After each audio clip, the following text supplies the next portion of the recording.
Ahora, con el tema más que controvertido de fiducia supplicans, se habla de la bendición en cuanto sacramental.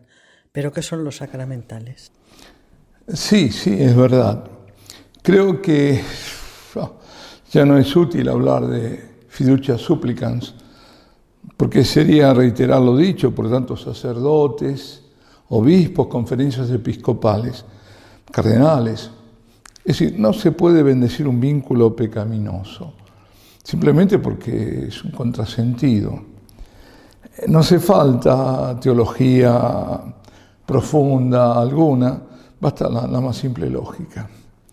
O lo que se llama el sensus fidei, que es esa intuición de orden sobrenatural que tienen los fieles para saber dónde están las verdades de fe y de moral. Es decir, cuando algo chirría, ¿no? Como suelen decir, aquí hay algo que no va. Y es lo que rechaza todo esto. ¿Cómo Dios puede bendecir lo que aborrece? ¿Cómo quien está en situación moralmente mala, que no está dispuesto a cambiar, porque mal podemos estar todos, ¿no? Pero no está dispuesto a salir de esa situación, puede pedir la bendición. Igual algo voy a decir, quien bendice es Dios, porque vamos a hablar un poco de los sacramentales, ¿no? Quien bendice es Dios, que se sirve de la Iglesia, para decirlo así, y esta a su vez de los ministros ordenados, que la representan en el acto de bendición. La bendición se pide para algo bueno, para algo santo. La intención debe ser esa. La Iglesia bendice en miras de la salvación de las almas, porque esa es la ley suprema, como se dice de la Iglesia, ¿no? La salvación de las almas. Para eso Jesucristo murió, para eso se encarnó, para eso fundó la Iglesia. Eso es lo fundamental. De ese centro no nos podemos desviar ni un ápice. Las peticiones que la Iglesia hace por medio de sus representantes son agradables a Dios, si no, no podrían hacerse. La bendición que imparte un sacerdote es una acción sagrada, no hay que olvidar eso. El sacerdote no se desvincula de la Iglesia para bendecir, y además se lo pide a un sacerdote porque se le está pidiendo a la Iglesia la bendición. Por eso, en sentido estricto, siempre va a ser una acción litúrgica, por más que no esté en los libros litúrgicos, que no aparezca un bendicional, igual está ahí. Como escribió recientemente un muy buen artículo el padre Perrier, un dominico de Toulouse, y decía: una bendición no es litúrgica porque se haya instituido un rito, como si liturgia significase oficial, obligatoria, institucional o pública, o grado de solemnidad, o como si liturgia fuera una etiqueta puesta desde fuera a una actividad eclesial. No. Por eso decía el padre Perrier, el sensus fidei, el sentido ese que hablaba de la fe, esa intuición, como digo, sobrenatural, se perturba. Como digo, uno dice, esto me chirría, ¿no? ¿Cuántas veces lo escucho eso?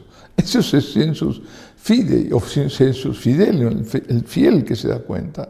Cuando se dice que un sacerdote podría bendecir sin que eso implique una acción sagrada de la Iglesia. ¿Cómo?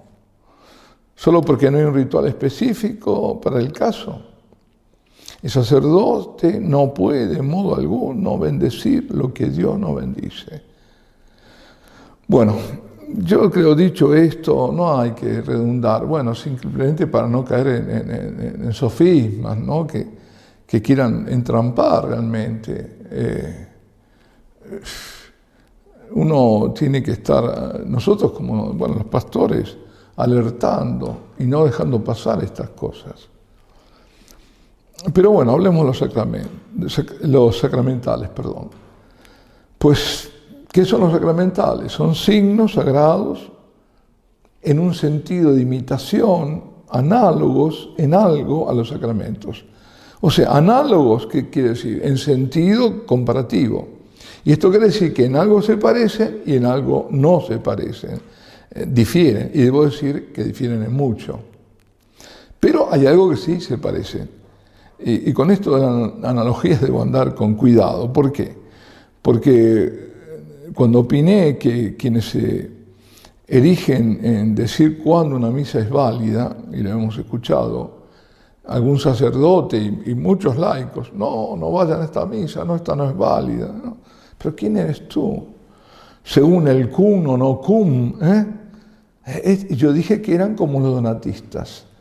Y saltó por ahí un sacerdote, que yo no conozco, diciendo que lo había acusado de donatista, se sintió ofendido. Yo no te acusé de donatista. Había dicho, eran como, no eran. Es decir, usé la analogía, no la igualdad. No dije nunca que eran donatistas. Los donatistas decían que los sacramentos, por eso digo que eran como, porque los donatistas decían que los sacramentos eran válidos si el ministro era impecable, si era santo, digamos, si no había cometido grandes pecados. Y hay que decir que había una razón para justificar por qué hacían esto, esa oposición, que fue la gran persecución de Diocleciano, cuando en el norte de África fue obligado a entregar los libros sagrados, era una forma de abjurar, esos libros después eran quemados, los libros sagrados, para abjurar de la fe, por miedo, por lo que sea lo hacían, fundamentalmente por miedo. Entonces eran llamados traditores, ¿por qué? Porque traían, llevaban, tradere, extraer, llevar, los libros para entregarlos a las autoridades. De ahí viene de traditore, traidor, traditore, ¿no? Es decir, el traidor, el que lleva, ¿no? Perdón. El hecho es que los donatistas daban por válida la misa si el sacerdote no había incurrido en eso, no había abjurado. Y si no, si había sido débil, si había, cedido al miedo, entonces los sacramentos que administraba no eran válidos. Bueno, el donatismo fue condenado y un gran opositor al donatismo fue San Agustín, a los donatistas. Por eso decía que en eso, la comparación entre era en eso le decía yo, ¿no? De que se erigían a decir esto es válido, esto no es válido. Bueno, ahora es la comparación entre sacramentos y sacramentales, a lo que me refiero. Eso fue un excursus, pero bueno.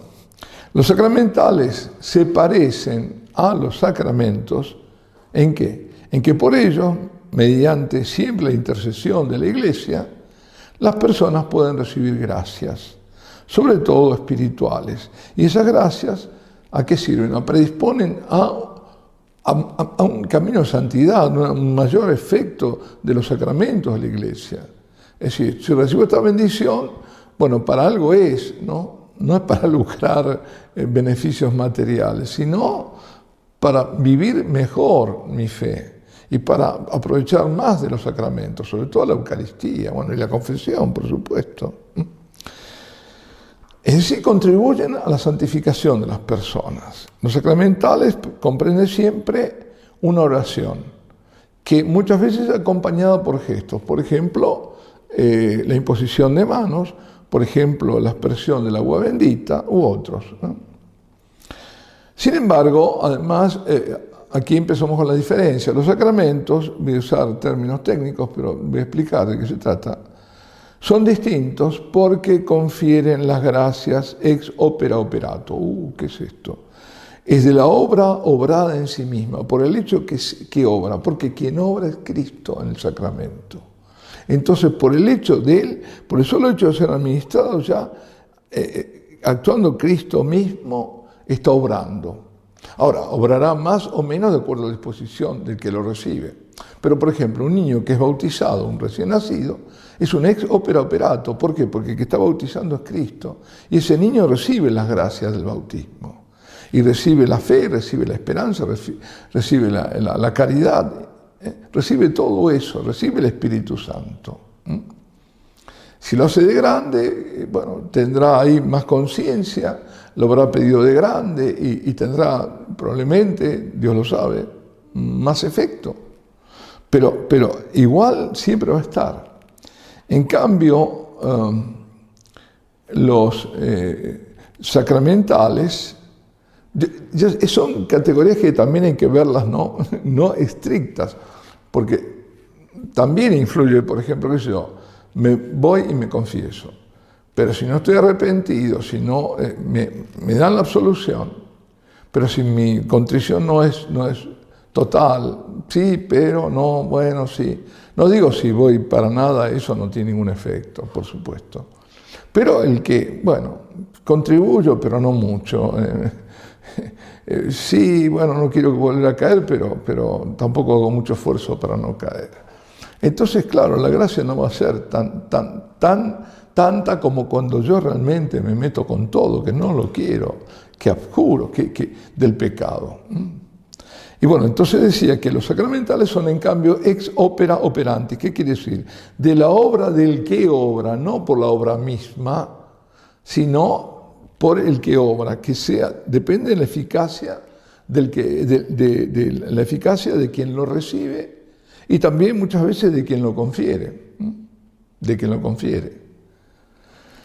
Los sacramentales se diferencian de los sacramentos, entonces, que no son vehículos de la gracia santificante. El sacramento sí lo es. Los sacramentos son necesarios para la salvación. Los sacramentales ayudan, pero no son necesarios. Los sacramentos están bien definidos por el Concilio de Trento, son 7. Los sacramentales es un número indefinido. Y ahora vamos a ver algunos ejemplos, ¿no? Por medio de los sacramentales y las disposiciones la debida se reciben gracias, sí. Por ejemplo, ¿qué gracias? Protección, bendición de Dios, nada menos. En general, forman parte de ritos de bendición, de consagración también. Algunos sacramentales están en el ritual romano, por eso decía, se dice litúrgico, no, son siempre litúrgicos. Lo que pasa es que puede estar en el ritual o en el pontifical romano o no estarlo. Ejemplos de lo que están en el ritual romano, por ejemplo, el rito de exorcismo. El exorcismo es un sacramental. El escapulario, por ejemplo, hay fórmulas de imposición del escapulario la primera vez, luego ya se bendice. Pero la imposición del escapulario es todo un rito, ¿no? Con lectura bíblica y demás. Entonces, ahí sí hay un ritual para este particular, digamos, sacramental. Ahora, las bendiciones, algunos dicen, no saben ustedes, porque eso hay que también tener cuidado con esto, ¿no? Aprovecho. Están estos progresistas que sostienen que solo se bendicen las personas, que no se bendicen objetos, nada. Es un horror. La Iglesia siempre bendijo no solo personas, sino también objetos. Están los bendicionales ahí para distintos motivos o ocasiones. Si las bendiciones pueden ser de personas, de objetos, de comidas, de lugares, de la comida, bueno, Padre, bendiga, bueno, se bendice.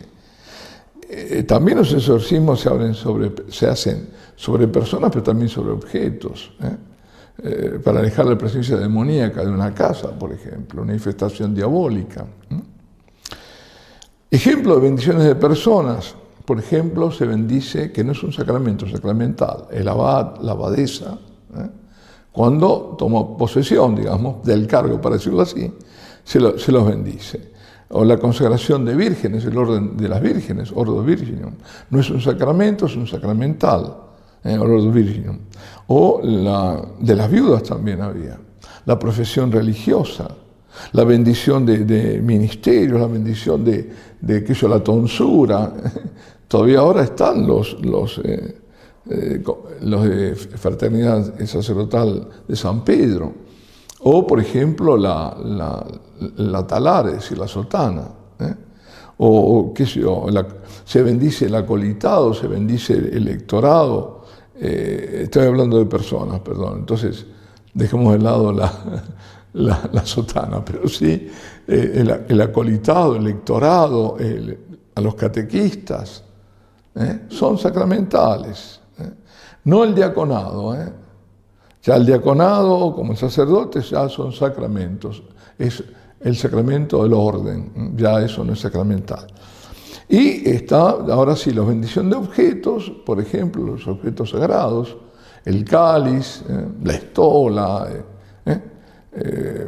También la dedicación de una iglesia es un sacramental, con todo su ritual. La bendición de un altar, de una capilla. Los óleos santos, que se bendicen en el Jueves Santo. En fin, las campanas de una iglesia. Y también hay objetos de piedad popular, ¿no? Por ejemplo, que se bendicen los rosarios, se bendicen los escapularios, como decía, se bendicen cuadros, se bendicen estatuas de Sagrado Corazón, de lo que sea, ¿no? Medallas, la medalla milagrosa, todas las medallas, la medalla de San Benito, se bendicen, lo sabemos, eso lo saben todos, ¿no? Y también hay otros objetos, se puede bendecir una sala de un hospital, y de hecho muchos lo hacen, gracias a Dios. Campos de deportes, escuelas, casas, la bendición de las casas. Hay lugares en que, en Italia, por ejemplo, en la época de Cuaresma, hacen la bendición de las casas, van a las casas a bendecirlas. En otros países también, de Europa, ¿no? Existe esa tradición. Automóviles, también perros. En San Antonio Abad, ahí en la iglesia de San Antonio Abad, ahí hacen una cola en Madrid con todos los perritos, todos los animalitos. Bueno. O sea, un cuadro de un santo, una estatua, por ejemplo, del Sagrado Corazón, cuando son bendecidos poseen, por el hecho de la bendición, digamos, una fuerza espiritual, y a través de ese cuadro, de esa estatua, se pueden recibir gracias. Sí, así es, así es. Efectivamente, por el hecho de estos, digamos, una estatua, un cuadro y demás, una estampa, las estampas, ¿no? Se reciben gracias por medio de ellos, claro. Y esto lo tenemos visto, lo tenemos experimentado. Las devociones populares, los cuadros como el de la Divina Misericordia, que es parte de la devoción, importante de la devoción, es el cuadro. Y ese tiene que ser bendecido. O estatuas, o cuadros. Hemos visto cuadros que lloraron, por ejemplo. Ahí está la manifestación de esa bendición, de que son sacramentales y que han manifestado, por ejemplo, cuadros que han llorado, que han exudado. Por ejemplo, la estatua de Akita en Japón, 101 veces lagrimó.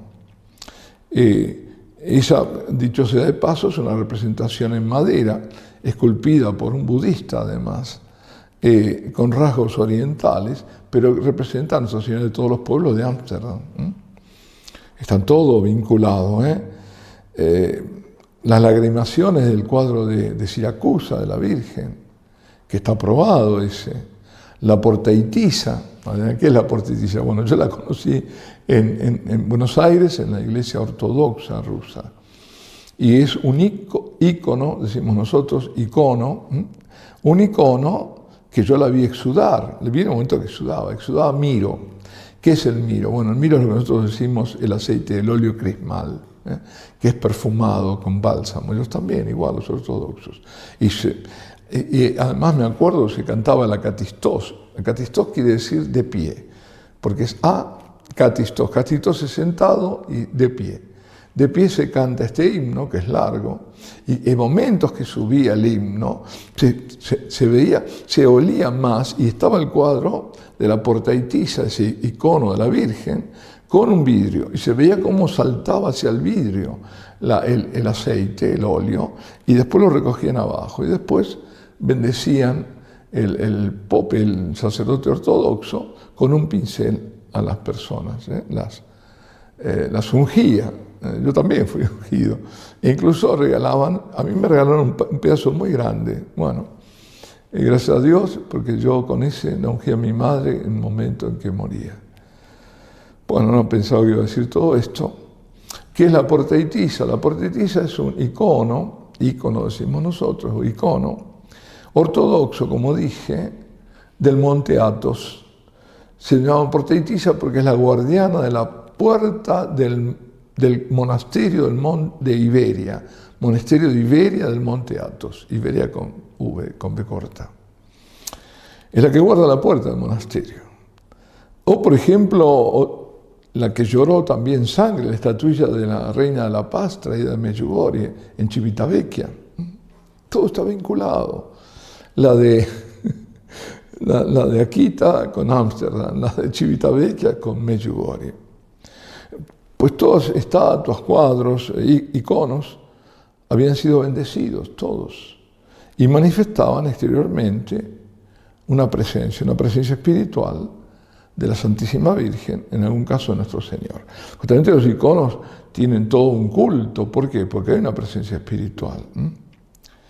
Por ejemplo, otro que vi, la estatua del Sagrado Corazón en Parma, que la tenían oculta, una estatua de tamaño natural, sangraba desde el corazón, allá por los años 89, 88, por ahí.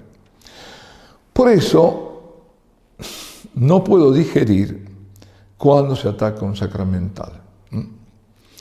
Un cuadro, una devoción católica arraigada, como por ejemplo el caso de Nuestra Señora que desata los nudos.